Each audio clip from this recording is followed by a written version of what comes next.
Kau yang ku sembah, Yesusku, Rajaku. Dengan sayapmu, kami mau terbang tinggi melewati badai hidup. Di tengah badai hidup, ku tak menyerah. Kau kekuatan kami Tuhan, Kau perlindungan kami Tuhan. bagiku, Pertolonganku di tempat maha tinggi. Kami angkat tangan kami berserah Tuhan. Aku berserah, Kau ku nantikan, Kau yang ku sembah, Yesusku, Rajaku. Di tengah badai hidup, kami melewati masalah, kami mau berserah kepadamu Tuhan. Di tengah badai hidup, kami percaya kuasa-Mu bekerja. Di tengah badai hidup, kami percaya kuasa-Mu ada di tengah badai apapunnya Tuhan. Terima kasih Tuhan Yesus. Pada siang hari ini kami mau duduk diam di bawah kaki salib-Mu Tuhan. Biarlah firman yang disampaikan boleh menegur kami, mengajarkan kami. Dan kami percaya iman kami timbul dari pendengaran. Dan pendengaran itu yang memerdekakan kami. Berbicaralah Tuhan, kami siap mendengarkan firman-Mu. Kami siap diajar, kami siap dibentuk ya Bapa. Bapa, kami mau masuk ke dalam altar kudus-Mu Tuhan. Kami mohon ampun atas segala dosa, kesalahan dan pelanggaran kami Tuhan. Karena tanpa kekudusan kami tidak bisa melihat Engkau Tuhan. Kami minta ampun, kuduskanlah kami sebab Engkau kudus ya Bapa. Terima kasih Tuhan Yesus, kami sudah berdoa dan mengucap syukur. Yang percaya sama-sama kita katakan amin. Haleluya. Shalom saudaraku. Sekali lagi beri kemuliaan bagi nama Tuhan Yesus Kristus. Saudaraku percaya tadi lagunya kita imani, amin. Dengan sayap-Mu apa? Ku akan terbang tinggi di tengah badai hidup. Ku tak menyerah. Saudaraku percaya apapun badainya, saudara gak menyerah, amin. Colek kanan kirinya katakan jangan menyerah. Colek kanan kirinya katakan jangan menyerah. Di tengah badai hidup, di tengah apapun jangan menyerah. Amin saudaraku. Jangan menyerah saudaraku. Berapa banyak di antara kita saudaraku ketika badai hidup datang, kita mungkin nyanyi. Di tengah badai hidup ku tak menyerah, Kau kekuatan dan perlindungan bagiku, apa? Pertolonganku terus ku mengangkat, terus aku berserah. Saudaraku, itu tanda bukti kita. Ketika beban berat, masalah berat, kita angkat tangan kita, berarti kita berserah. Ketika kita berserah, Tuhan turun tangan. Kalau engkau gak berserah, Tuhan gak akan turun tangan. Kalau engkau gak angkat tangan, Tuhan gak akan turun tangan. Kalau engkau masih mengandalkan kekuatan, Tuhan gak akan turun tangan. Jadi saudaraku, bukan hanya kita nyanyikan, tapi kita imani. Sama-sama kita imani. Amin. Dan saat ini saudaraku, firman Tuhan hari ini saya akan menyampaikan cukup simpel. Judulnya simpel banget saudaraku. Judulnya adalah Jangan Salah Kejar. Kok aneh judulnya? Simpel saudaraku, jangan salah kejar. Sama-sama kita katakan, jangan salah kejar. Sekali lagi, 3, 2, 1, jangan salah kejar. Saudaraku, pada akhir-akhir ini di era yang luar biasa, ada yang mengejar uang, kemudian ada yang mengejar karir, ada yang mengejar rumah, saudaraku. Saya punya saudara, dia umurannya nggak jauh dari saya, tapi dia udah punya satu rumah. Kemudian udah punya satu rumah, kemudian dia beli rumah lagi di daerah Menteng. Kemudian dia beli rumah lagi di daerah mana? Padahal umurnya masih produktif, tapi dia beli rumah A, B, C, D. Rumahnya semuanya KPR, ngutang. Sehingga apa? Hidupnya saudaraku padahal gajinya gede dia. Gajinya gede tapi hidupnya penuh dengan utang. KPR sana, KPR sini. Karena gak puas saudaraku. Dia mengejar rumah. Ada yang ngejar karir. Ada yang ngejar jabatan. Kalau dapat jabatan, wah kayaknya saya bahagia. Ada yang ngejar apalagi kebahagiaan saudaraku. Dan kali ini saya akan sampaikan saudaraku, judulnya adalah jangan salah kejar. Kenapa sih saya akan menyampaikan 5 kekayaan sejati dari Tuhan? Ada 5 saudaraku. Apa yang harusnya orang percaya kejar? Ada 5 yang akan saya sampaikan pada siang hari ini saudaraku. Amin. Siap semuanya? Ngantuk? Ngantuk? Colek kanan kirinya katakan jangan ngantuk dong. Dengerin firman Tuhan dong. Jangan ngantuk dengerin firman Tuhan. Dan kali ini saudaraku saya mau tanya nih. Next.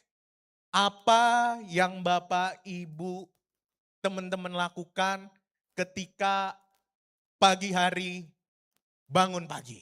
Saya mau tanya ke Jesslyn, ya, ke Jesslyn. Pertama-tama buka mata, apa yang dilakukan Jesslyn? Berdoa, wah puji Tuhan, tepuk tangan buat Jesslyn. Saya tanya ke Pak Mario, pertama kali Pak, apa? Hah? Tarik nafas, amin, tepuk tangan buat Pak Mario. Saudaraku, tarik nafas benar, kenapa? Nafas gratis. Saudaraku, apa yang saudara ingat pada saat saya ke rumah sakit? Ternyata 1 tabung oksigen itu sangat mahal sekali. Dan tiap hari Tuhan kasih kita napas yang gratis. Ketika tadi Pak Mario bilang, buka mata, tarik napas dulu. Kenapa? Karena itu harga yang mahal saudaraku. Tapi pada akhir-akhir ini, orang bangun tidur, scroll TikTok pertama kali. Ada yang gitu? Gak ada jemaat di sini, gak ada, amin? Amin. Di gereja sebelah mungkin ya saudaraku ya. Di sini gak ada ya, amin? Ada yang kemudian apalagi nih, lihat Instagram. Ada yang apalagi, lihat email. Lihat rekening. Kalau lihat rekening, kira-kira seneng gak saudaraku? Seneng? Ibu seneng kalau lihat rekening pagi-pagi Bu? Seneng? Ada yang lihat rekening. Ada yang lihat tagihan utang saudaraku. Ada yang lihat apalagi ada yang lihat WhatsApp. Ada yang lihat pekerjaan, wah. Dan ada yang lihat jadwal meeting. Mungkin kalau misalnya saudaraku di kantor atau sibuk berbisnis, ada yang lihat, wah target bulan ini tercapai gak? Atau kalau bisnis kira-kira kemarin cuan gak? Atau kalau teman-teman di sini investor, wah kemarin saya taruh saham, untung gak? Kemarin Pak Prabowo bilang katanya, tahu gitu kemarin saya taruh di saham TINS katanya. Kenapa? Dalam 6 bulan untungnya bisa 9 kali lipat. Katanya Pak Prabowo ngomong kayak gitu. Ada yang katanya cuan gak saham saya? Ada yang bilang bangun tidur cuan gak investasi saya? Saudaraku pertanyaannya apalagi yang kita pikirin saudaraku. Selain kalau kita gak memikirkan Tuhan. Dan firman Tuhan bilang sebenarnya apa sih yang sebenarnya orang-orang harus pikirkan saudaraku? Saya mau jemaat di tempat ini sama-sama baca Matius 6 ayat 33. 3, 2, 1.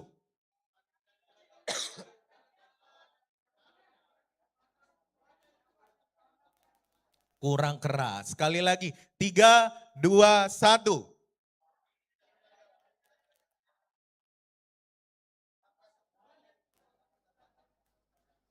Amin. Sering baca ayat ini teman-teman, Bapak Ibu semuanya? Sering? Sering tapi dilakuin enggak? Kadang dilakukan. Ketika saudaraku, wah tahu firman ini, tapi jarang kita lakukan. Kenapa? Karena kita kadang nggak puas sebagai manusia, saudaraku. Next, kita kadang nggak puas. Kenapa? Saya memang bukan full time di pelayanan, tapi saya bekerja juga sama saudara, sama seperti saudara di tempat ini, banyak kan? Saya bekerja juga. Banyak orang gak puas saudaraku. Banyak orang kalau satu tercapai, dia ingin naik level. Satu tercapai ingin naik level. Mungkin saat ini udah punya iPhone 17 Pro Max. Kemudian saya baca lagi di bulan September, di 8 September katanya muncul iPhone 18 Pro Max. Orang udah punya iPhone 17, bulan depan muncul yang 18, dia kejar lagi. Mungkin saat ini kita udah punya motor, kemudian tetangga ternyata beli mobil. Dikasih motor sama Tuhan, kemudian lihat tetangga, wah bagus banget nih mobilnya. Kemudian gak puas. Kita cari duit, ngutang sana, ngutang sini, leasing sana, leasing sini, beli mobil. Mungkin jabatan udah dikasih di kantor, jabatan A. Kemudian kita lihat rekan kerja kita, wah kok jabatannya naik dia. Kayaknya saya kurang nih. Kemudian coba sana, coba sini. Gimana caranya supaya naik jabatan? Banyak orang mindsetnya udah dikasih satu sama Tuhan, gak cukup. Dikasih satu lagi, gak cukup. Dikasih handphone yang bagus, gak cukup. Kenapa? Karena manusia jangan-jangan itu serakah saudaraku. Gak pernah punya rasa cukup. Kalau saudara pernah merasakan hal itu, yuk sama-sama kita bertobat hari ini. Apakah selama ini yang kita kejar benar atau yang kita kejar salah? Atau hanya kita selama ini kepuasan pribadi atau selama ini kita salah, saudaraku? Manusia gak pernah rasa cukup. Jangan-jangan Tuhan sudah memberkati saudara dan saya. Udah dikasih motor, tapi karena kita lihat kanan kiri kita punya mobil, jadi pengen beli mobil. Udah dikasih pekerjaan, kok rasanya gak cukup, jadi pengen usaha sana sini. Ternyata ujung-ujungnya gagal. Padahal Tuhan udah ngasih berkat, tapi karena kita ngelihat gak cukup, semuanya gak cukup. Padahal firman Tuhan bilang, carilah dahulu prima kerajaan Allah dan kebenarannya. Maka semuanya ditambahkan kepadamu. Banyak orang carinya apa? Gue buka bisnis A, bisnis B, bisnis C. Ternyata tiga-tiganya gak kepegang, akhirnya bangkrut. Banyak orang nyambi kerja A, kerja B, kerja C. Gak kepegang, akhirnya bangkrut. Banyak diantara kita gak pernah cukup. Akhirnya gak kepegang. Saudaraku, ada salah satu pengusaha saya kenal. Dia main bisnisnya adalah bidang F&B. Kemudian dia coba di F&B dia luar biasa bisnisnya. Kemudian dia coba lagi dagang minyak.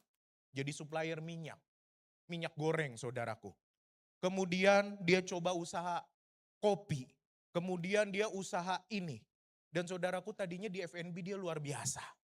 Tuhan pakai luar biasa, Tuhan kasih berkat. Tapi ketika dia bisnis A, B, C, D, dia pikir, wah kayaknya gak puas nih, gue bisa besarin lagi kapasitas kita. Dia berpikir seperti itu. Ternyata bisnisnya gak kepegang semuanya. Akhirnya semuanya habis saudaraku. Sudahkah saudaraku ketika mendapat berkat dari Tuhan, Tuhan cukup. Saya bukan mencari materi, tapi saya mencari berkat yang lebih besar dari itu, yaitu Nanti 5 hal akan saya sampaikan saudaraku. 5 hal yang harus saudara cari. Dan di sini saya mengilustrasikan next, manusia itu seperti ini saudaraku. Jadi kehidupan saudara dan saya sama seperti kita mendapatkan sebuah kotak. Jadinya di depan saya misalnya itu misalnya ini ada kotak tisu saudaraku. Saya mendekat, saya berusaha mendekat, kemudian saya ambil kotak ini. Setelah saya ambil kotak ini, saya bahagia, puas. Wah, dapat kotak ini. Ternyata pada saat saya lihat kotak ini isinya bukan uang, isinya kosong. Kemudian gak puas, saya coba cari kotak lain. Kemudian dapat kotak lain, misalnya itu kotak oasis ya di depan. Saya coba mendekat, saya ambil lagi, saya lihat seneng. Wah, saya dapat kotak baru. Saya pikir saya puas. Ternyata saya lihat kotak kosong. Banyak manusia hanya mencari kotak. Kotak kosong saya bilang. Kenapa sih Pastor Prima kotak kosong? Kita mengejar, kerja keras, kita mendapatkan sesuatu. Tapi ketika kita buka sesuatu itu ternyata kosong. Kita mencari kotak lagi, kita udah mendapatkan, kita puas, ternyata kita buka lagi kosong. Maksudnya apa sih? Banyak di antara kita saudaraku, ilustrasi kotak ini maksudnya adalah bukan di kotaknya. Tapi kita kadang mengejar karir kita. Kita cari karir kita bekerja supaya kita dapat jabatan tertentu. Kita pikir kalau udah dapat jabatan A, kita akan puas, akan bahagia. Ketika saudaraku mengejar materi A, punya duit, saya berkomitmen punya duit misalnya 1 miliar. Ketika saudaraku punya duit 1 miliar, saudaraku berpikir pasti saya akan bahagia. Ternyata pada saat mendapatkan materi itu, ternyata kosong. Gak ada kebahagiaan di dalam pekerjaan. Gak ada kebahagiaan di dalam materi. Kemudian kayaknya kurang. Saya mencari kebahagiaan lain lagi. Saya pikir ketika sudah mencapai jabatan, Asigeva, jabatan tertentu misalnya. Saya berpikir, wah kayaknya kalau misalnya seperti saya. Wah, kayaknya kalau misalnya jabatan di perbankan vice president kayaknya luar biasa. Saya kejar jabatan itu. Udah dapat jabatan vice president, kok kayaknya kurang. Saya kepengen jabatan lain lagi. Banyak orang seperti itu saudaraku. Berpikir ketika sudah mendapat sesuatu, pasti bahagia. Ternyata kosong. Apa sih maksudnya? Kebahagiaan itu bukan dari apa yang saudara punya atau dapatkan. Amin. Banyak orang mengejar kebahagiaan. Tapi ternyata yang dikejar bukan kebahagiaan. Tapi yang dikejar adalah kotak kosong. Orang ngejar uang. Ternyata dia dapatkan uang gak bahagia. Orang ngejar jabatan. Jabatannya udah dapet, gak bahagia. Orang ngejar karir, karirnya udah dapet, gak bahagia. Orang ngejar kerja keras, punya rumah. Ketika rumahnya udah dapet, tetap gak bahagia. Jadi apa yang harus saudara dan saya cari? Apa yang harus saudara dan saya cari? Dan saya masuk ke dalam inti firman Tuhan hari ini. Jadi sebenarnya saudaraku, saya mengatakan adalah jangan pernah mengejar kotak kosong. Kotak kosong tadi apa? Uang, jabatan, kekayaan, materi.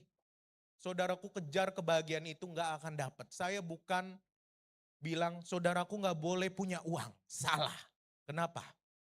Karena Tuhan yang melarang adalah akar segala kejahatan cinta uang. Punya uang boleh. Yang gak boleh kita kejar uang itu. Kejar uang cinta. Uang menjadi fokus nomor 1. Itu yang salah. Saya bukan bilang bekerja, kejar pekerjaan gak boleh. Karena di firman Tuhan, Tuhan benci orang malas. Jadi saya bukan bilang gak boleh. Jadi saudaraku jangan gak bekerja, salah. Saudaraku tetap bekerja, cari uang. Tapi fokusmu bukan itu.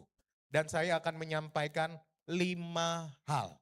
Apa sih Pastor Prima yang harus saya cari? Dari firman Tuhan tadi, Matius 6 ayat 33. Banyak saudaraku kita cari uang, cari kekayaan jabatan. Semuanya gak berguna. Waktu itu saya mendengarkan khotbah Pak Alex Abraham, pendiri gereja Betani. Beliau bercerita di dalam khotbahnya pada saat itu. Dia pikir, selama ini saya pikir gereja Betani adalah gereja yang sungguh sangat diberkati. Saudaraku, pada tahun 2000, gereja Betani adalah gereja terbesar di Indonesia. Dan waktu itu pergerakan Betani itu sangat luar biasa. Dan pada tahun 97 mereka mengeluarkan brand Successful Betani Families. Saya ingat banget, keluarga Betani yang diberkati. Kenapa? Karena waktu itu Pak Alex Abraham bercerita, semua yang masuk Betani akan diberkati Tuhan. Dan bukannya luar biasa pada saat itu, gereja Betani malah jadi gereja kesombongan, saudaraku. Kemudian gereja Betani membangun Manyar, membangun Nginden, gereja terbesar se-Asia Tenggara sampai hari ini. Belum ada gereja yang mengalahkan kapasitas gereja Betani Nginden. Sekali kebaktian 35.000 orang, saudaraku. Kalau mungkin saudaraku di Jakarta bisa lihat JPCC, itu sekitar 2.000-3.000. Nginden kapasitasnya 35.000, saudaraku. Dan sampai hari ini belum ada gereja yang mengalahkan kapasitas besarnya gereja Betani Nginden. Pada saat dia membangun itu, saudaraku, dia pikir, wah, Betani luar biasa, Tuhan berkati. Kemudian Pak Alex semuanya dia beriman lagi, saya akan membangun menara Jakarta. Betani menjadi sangat luar biasa. Pak Alex bercerita, saya membangun menara tertinggi di dunia. Dan di situ ada gereja yang paling tinggi di dunia, yaitu gereja Betani. Dia bilang, saya ingat sekali pada tahun 2000-an kami ikut berdoa untuk pembangunan menara Jakarta di Kemayoran pada saat itu.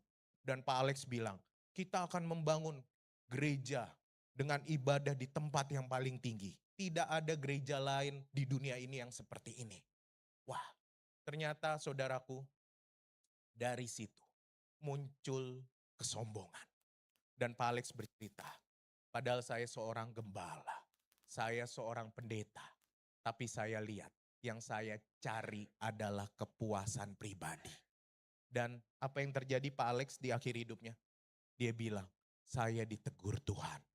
Ternyata yang saya cari selama ini bukan jiwa-jiwa. Yang saya cari saat ini selama ini bukan bergaul dengan Tuhan. Tapi yang saya cari adalah bagaimana Betani bisa besar. Saudaraku, apa yang terjadi?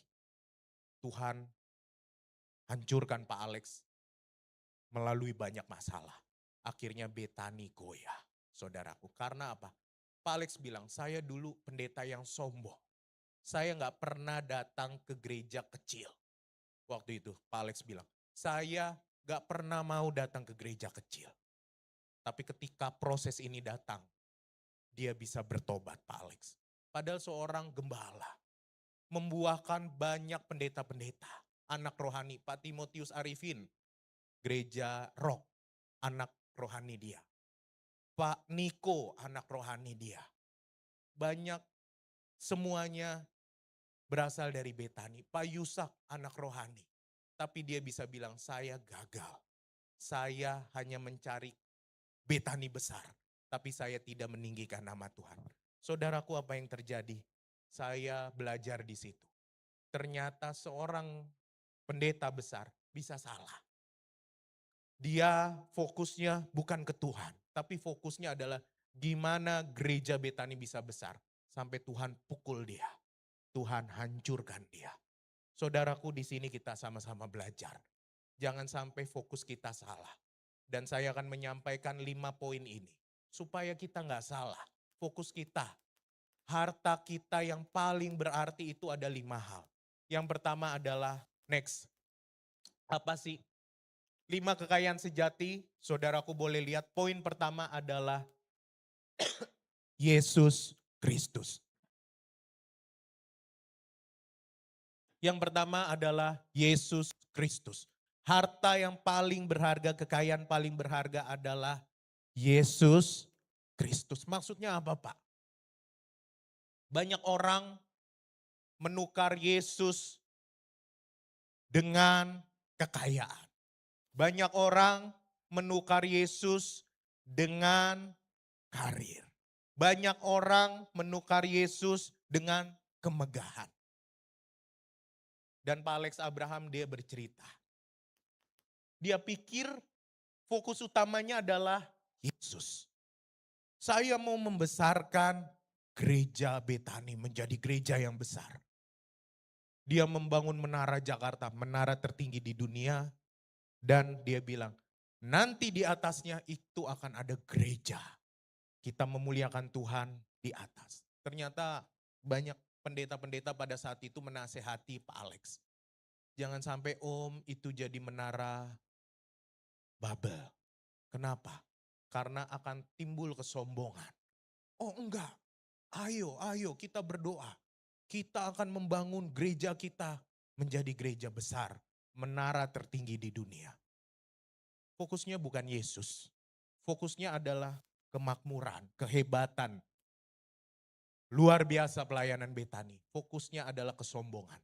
Dan Tuhan menjatuhkan Bapak Pendeta Alex pada saat itu. Karena fokusnya dia menukar Yesus Kristus Tuhan. Dan pada saat hari-hari terakhir Pak Alex, saya bersyukur di situ Pak Alex bisa bertobat. Dan dia mengakui bahwa fokusnya selama ini bukan Tuhan.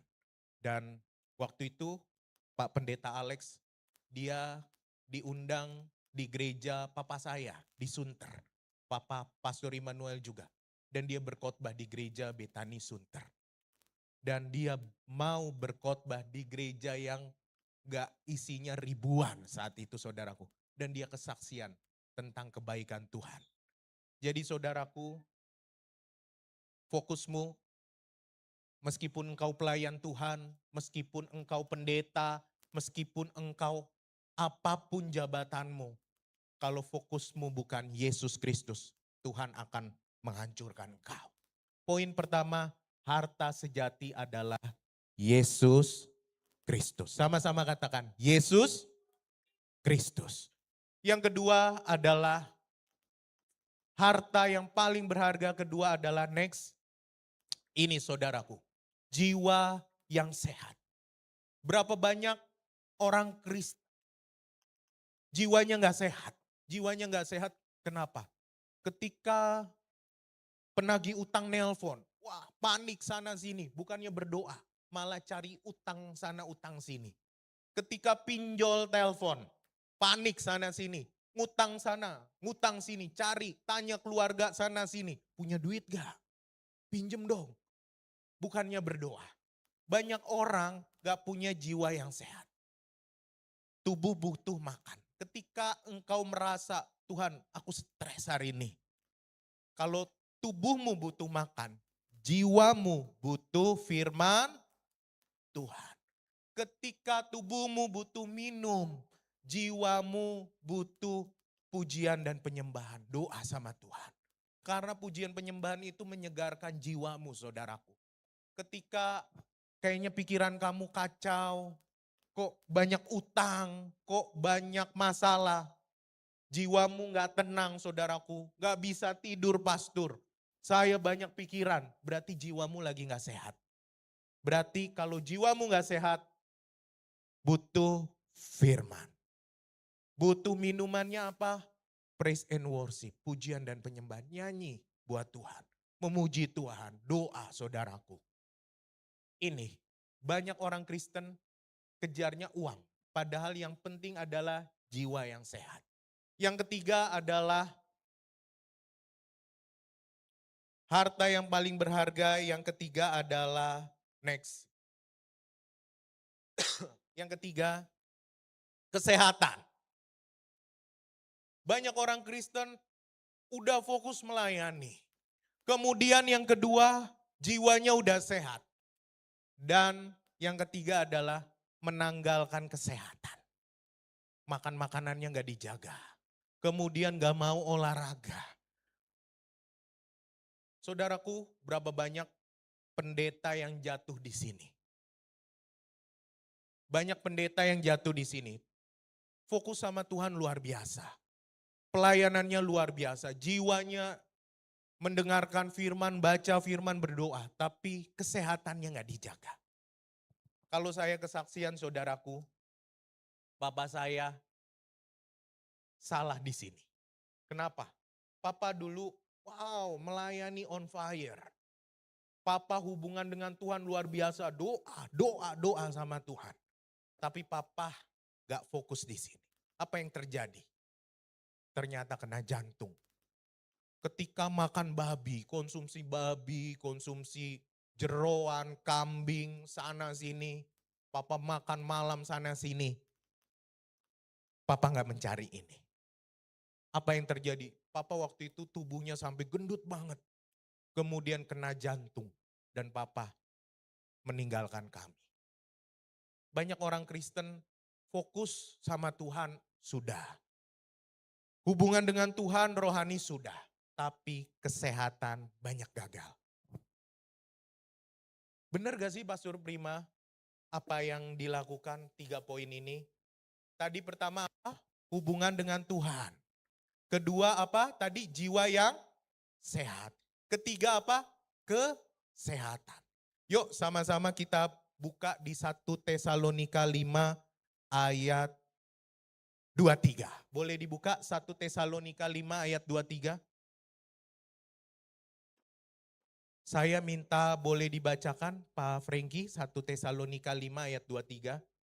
Ini saya waktu itu disampaikan sama Pak Ruyandi Hutasoit. Waktu itu saya sharing dengan Pak Ruyandi Hutasoit. Dan Om Ruyandi waktu itu cerita ke saya. Sebenarnya apa sih yang paling penting yang Tuhan inginkan dari hidupmu? Ternyata ada firmannya saudaraku.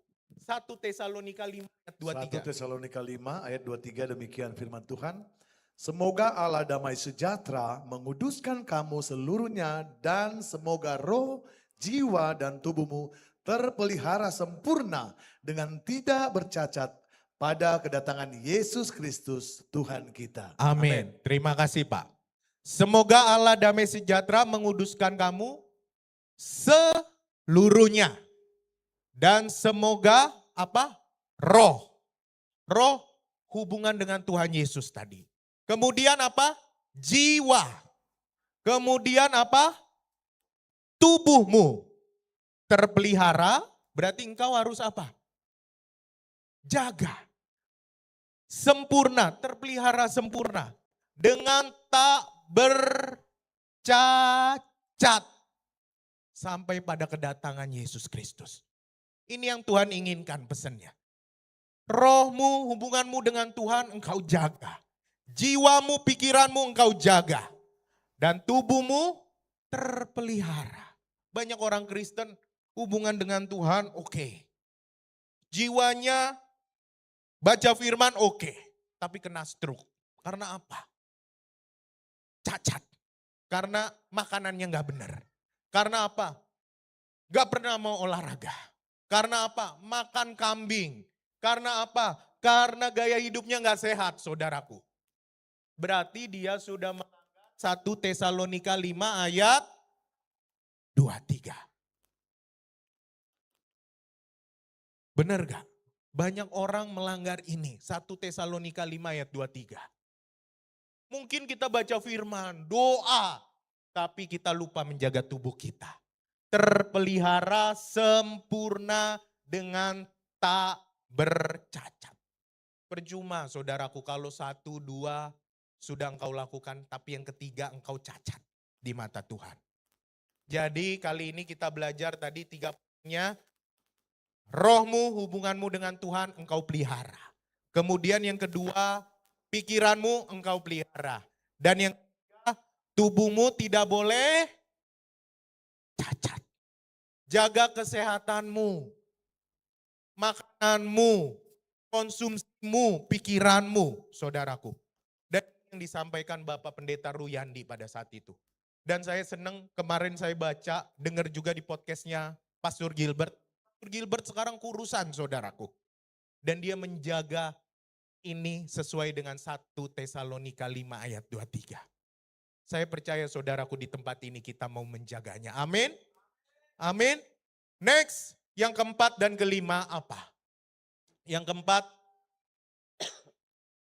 nah ini keluarga. Yang keempat, harta paling berharga adalah keluarga. Banyak orang bisa ngasih gadget yang mahal ke anaknya. Tapi nggak bisa ngasih doa bersama keluarga. Banyak orang ngasih duit ke anaknya bisa gede. Tapi nggak bisa punya waktu untuk baca firman dengan keluarga. Kalau keluarga udah hancur saudaraku, susah untuk perbaikinya. Kalau jabatanmu hancur, engkau masih bisa cari usaha lain. Tapi kalau karakter anakmu hancur, engkau susah memperbaikinya. Jadi yang paling penting adalah yang keempat adalah keluarga. Kenapa sih? Mazmur 133 ayat 1, betapa baik dan indahnya apabila saudara-saudara diam bersama dengan rukun. Berapa banyak keluarga yang hancur, berantakan. Karena fokusnya ke uang, ke jabatan, tapi ke keluarga nggak pernah. Yang kelima, terakhir, fokusnya adalah hubungan dengan orang lain. Hubungan yang tulus. Saudaraku, saya bergaul banyak di politik. Kemudian pada saat di politik, saya ngelihat, wow, ternyata manusia itu mencari relasi ke politik itu luar biasa ngelobinya. Maksudnya apa Pastor Prima? Pengusaha jadinya ternyata apa yang orang bilang tuh kadang benar. Orang miskin kalah dengan orang kaya. Orang kaya kalah dengan penguasa. Tapi kata istri saya ada satu lagi, ternyata penguasa kalah sama netizen, saudaraku. Kalau udah diomongin kalah, semua penguasa kalah, saudaraku. Jadi orang miskin kalah dengan orang kaya. Orang kaya kalah dengan penguasa. Berapa banyak pada saat saya di politik saya lihat waktu itu ketemu sama ada acara Mas Pram. Kemudian saya ketemu dengan beberapa perkumpulan pengusaha. Wah, saudaraku, itu sambutan ke Mas Pram pada saat kami di ruangan. Semuanya kayak seakan-akan menjadi seorang apa ya, saya lihat kayak merasa tuh Mas Pram seorang dewa. Ayo Mas Pramono, ini saya tarikin yang kursinya, saya ini ya, saya ini. Saya pikir padahal dia tokoh penting, pengusaha penting saudaraku. Tapi dia bisa merendahkan dirinya, dia bisa menyambut Mas Pram. Mas Pram harusnya datang jam 4 pada saat itu. Dia sudah datang jam 12 siang. Tapi saya tahu pengusaha itu, dia seorang hamba Tuhan. Kalau dia ke gereja, ibadah mulai misalnya jam 4. Dia bisa datang jam setengah 5. Tapi kalau Mas Pram datang, dia bisa datang setengah jam sebelumnya. Fokusnya bukan Tuhan, tapi fokusnya adalah hubungan dengan orang lain yang menjadi nomor satu. Banyak orang hubungannya gak tulus. Gue bisa deket sama pemerintah karena gue bisa mendapatkan kekuasaan. Kalau gue deket sama orang susah, gak ada gunanya. Banyak orang seperti itu. Saudaraku, kali ini mindset kita harus kita rubah. Mindset kita adalah apa yang bisa kita lakukan buat orang lain. Maksudnya apa Pastor Prima? Saudara, banyak orang berpikir kalau saya punya mobil baru saya akan dilihat orang. Orang pasti akan ingat saya. Kita pikir seperti itu. Mungkin orang akan ingat kita setahun 2 tahun. Tapi orang akan ingat kita seumur hidup adalah ketika kita bisa menolong dia. Kenapa saudaraku? Karena pada saat saya kuliah, saya ditolong sama seorang pengusaha. Saya dikasih beasiswa. Dan sampai dengan hari ini, saya ingat pengusaha itu. Padahal dia menolong saya dengan cara dia hanya kasih beasiswa.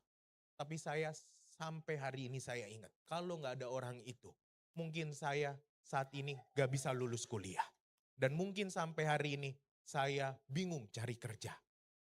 Ketika kita bisa menolong orang lain, orang itu akan ingat sampai akhir hidupnya. Amin saudaraku. Jangan kita mencari keuntungan dengan orang lain. Tapi ketika kita ketemu orang lain, apa yang bisa kita bantu? Amin. Dan next, saya akan bersaksi dengan orang ini. Orang ini namanya Nicholas Winton. Jadi saudaraku, zaman dulu di Inggris sudah ada yang namanya trading saham. Nicholas Winton ini adalah seorang pemain saham di Amerika.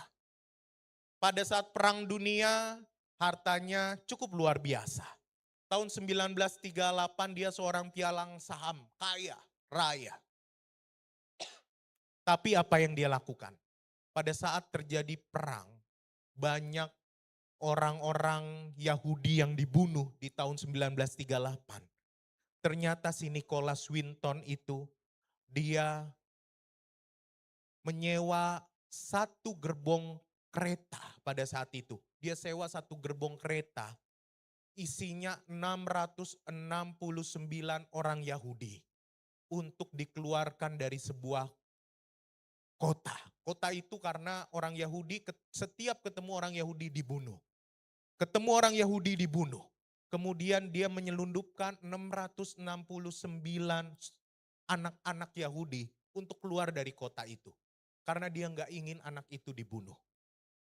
Dia sampai sewa kereta, dia menggunakan segala cara, uangnya semuanya, hartanya dia pakai untuk dia menyelamatkan nyawa 669 anak saudaraku Yahudi di tahun 1938. Dan dia tulis kisah ini di dalam diari kehidupannya, buku pribadinya.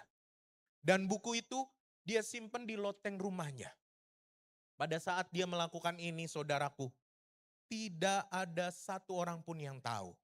Hanya dia tulis di buku diari itu, orang lain gak tahu. Istrinya pun gak tahu. Dia simpan di diari rumahnya. Dan dia gak pernah cerita bahwa kereta yang dia sewa itu adalah keretanya dia, dana dari dia. Dan bagaimana caranya dia menyelamatkan 669 itu dia gak pernah cerita ke siapapun juga. Dia simpen rahasia ini selama 50 tahun saudaraku. Dia pikir gak ada yang tahu. Dia pikir istrinya aja gak ada yang tahu. 50 tahun kemudian saat dia tua, si Nicholas Winton diundang ke sebuah acara saudaraku. Penuh dengan orang-orang. Itu ada ratusan orang yang hadir. Kemudian Nicholas disuruh sharing bagaimana kiat-kiat dia bisa sukses. Saudaraku, Nicholas mau akhirnya datang ke acara itu karena dia sudah sangat tua. Itu 50 tahun kemudian. Dan saudaraku, apa yang terjadi pada saat acara itu? MC-nya bilang, hanya berkata satu kalimat. Dan di situ Nicholas nangis saudaraku. Ini 50 tahun kemudian MC-nya bercerita. Saudara semua yang di tempat ini, saya minta. Siapa di sini yang pernah ditolong oleh Bapak Nicholas Winton, silakan bangkit berdiri di tempat ini. Saudaraku, apa yang terjadi? Satu studio yang dipenuhi ratusan orang, semuanya bangkit berdiri. Dan Nicholas kaget. Dan ternyata 669 penonton yang datang ke tempat itu. Mereka semuanya adalah anak-anak yang Nicholas tolong pada saat itu. Nicholas kaget. Dan anak-anak itu sudah ada yang menjadi dokter, ada yang menjadi guru, ada yang menjadi seorang hamba Tuhan, ada yang menjadi seorang tentara, polisi dan lainnya. Saudaraku, Nikolas kaget, kok dia bisa tahu? 669 anak itu semuanya menangis. Berkat Nikolas dulu saya bisa hidup. Berkat bantuan Bapak Nikolas dulu saya sampai hari ini bisa menjadi seorang dokter. Nikolas gak pernah berpikir ada orang yang tahu. Tapi ternyata anak-anak itu bercerita, saya ditolong oleh satu orang. Namanya Bapak Nikolas. Saudaraku, Nikolas gak pernah terpikir bahwa 669 anak yang dia tolong saat ini berarti. Tapi dia hanya ingin menolong orang. Dan ternyata buah yang dia tabur menghasilkan buah yang baik adanya. Next, jadi saudaraku, kalau Tuhan hari ini datang, malam ini Tuhan memanggilmu saudaraku, kira-kira apa yang kau pikirkan? Kira-kira apakah uangmu udah cukup? Engkau akan berpikir kayaknya Tuhan jangan dulu panggil saya belum punya banyak uang. Atau Tuhan saya belum nyampe jabatan ini. Atau engkau berpikir kalau Tuhan panggilmu hari ini, sudahkah engkau memiliki waktu bersama keluarga? Sudahkah engkau dekat dengan Tuhan? Sudahkah engkau mengampuni orang lain? Kalau Tuhan datang hari ini, apakah engkau sudah melakukan ini? Next, dari sini saya akan menyampaikan, jangan salah kejar. Yang pertama tadi kejar Tuhan, kejar kebenaran, kejar keluarga, kejar kehidupan yang bermakna, saudaraku. Jadi saya nggak mau bilang, gak boleh kejar harta. Tapi saya simpulkan dari khotbah saya hari ini, next, ini kesimpulannya. Poin pentingnya adalah urutannya yang benar. Urutan pertama adalah kejar Tuhan. Kejar Yesus Kristus. Fokusmu adalah fokus sama Tuhan. Kemudian yang kedua, jiwa dan kehidupan rohanimu. Roh, jiwa, dan tubuhmu. Kesehatanmu, keluargamu. Hubungan dengan orang lain dan dampaknya. Baru harta dan duniawi. Engkau raih. Fokusmu 6 fokus ini. Jangan engkau balik. Engkau fokus harta menjadi nomor 1. Kekayaan menjadi nomor 1. Kalau kekayaan dan harta menjadi nomor 1, hancur. Kalau jabatan menjadi nomor 1, hancur. Tapi fokusmu 1 sampai 5.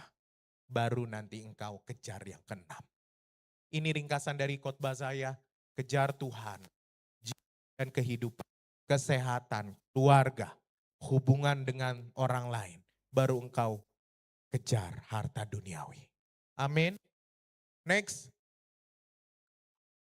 Apa yang harus saya lepaskan kalau Tuhan memanggil saya? Apa yang harus saya pulihkan? Apa yang harus saya kejar, saudaraku? Jika Tuhan datang hari ini, sudah siapkah engkau menyiapkan semuanya, saudaraku?